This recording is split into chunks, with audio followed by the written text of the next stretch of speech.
তুমি কি কখনো ভেবেছো ফোনটা তুমি ব্যবহার করছো নাকি ফোনটা তোমাকে ব্যবহার করছে? একটু সময় দেখার জন্য ফোনটা হাতে নাও, তারপর হঠাৎ দেখো 1 ঘন্টা চলে গেছে। একটা নোটিফিকেশন, একটা মেসেজ, একটা ভিডিও, একটা রিলস, এইভাবে চুপচাপ তোমার সময় হারিয়ে যাচ্ছে। আর সময়ের সাথে হারিয়ে যাচ্ছে মনোযোগ, স্বপ্ন আর ভবিষ্যৎ। রাহাত নামে এক ছাত্র ছিল, খুব মেধাবী, সবার আশা ছিল সে ভালো কিছু করবে। কিন্তু তার একটা অভ্যাস ছিল, সকালে ঘুম থেকে উঠেই ফোন হাতে নেওয়া, রাতে ঘুমানোর আগে ফোন দেখা, পড়ার সময় পাশে ফোন রাখা, খাওয়ার সময়ও ফোন। সে ভাবত, আমি তো শুধু একটু দেখি, কিন্তু সেই একটু সময়ই প্রতিদিন 3 থেকে 4 ঘন্টা হয়ে যেত। ধীরে ধীরে তার পড়ায় মন বসা বন্ধ হয়ে গেল। বই খুললে মন ফোনে যেত, পড়তে বসলে নোটিফিকেশন চেক করত, রাতে দেরি করে ঘুমাতো। পরীক্ষার ফল খারাপ হলো, আত্মবিশ্বাস কমে গেল, মেজাজ খারাপ হতে লাগলো।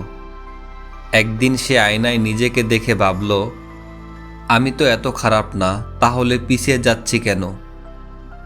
সেদিন বুঝল, সমস্যাটা তার মেধায় না, সমস্যাটা তার অভ্যাসে।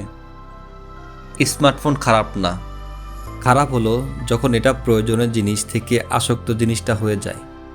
তাই সে নিজের জীবন বদলাতে কিছু নিয়ম মানা শুরু করলো। প্রথম নিয়ম, ফোন ব্যবহারের সময় ঠিক করা।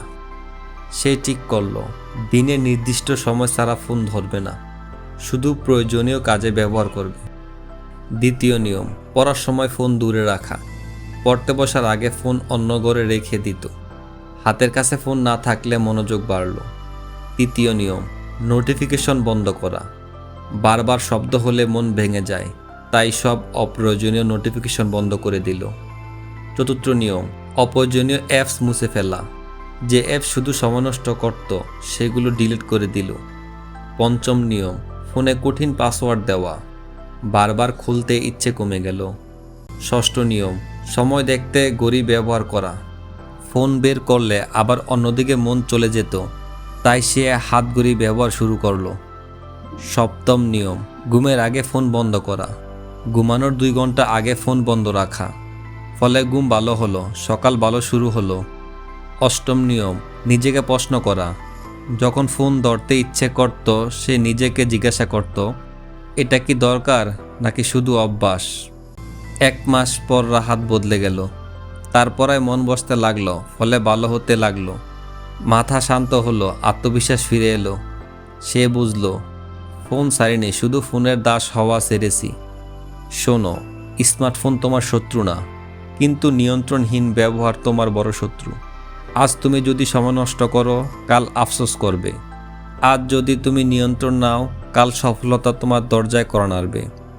মনে রেখো, ফোন তোমার হাতে থাকবে, জীবনও তোমার হাতে থাকবে। তাই সিদ্ধান্ত নাও, আরেকটা স্ক্রল করবে নাকি নিজের ভবিষ্যৎ গড়বে। কারণ সময় একবার চলে গেলে আর ফিরে আসবে না।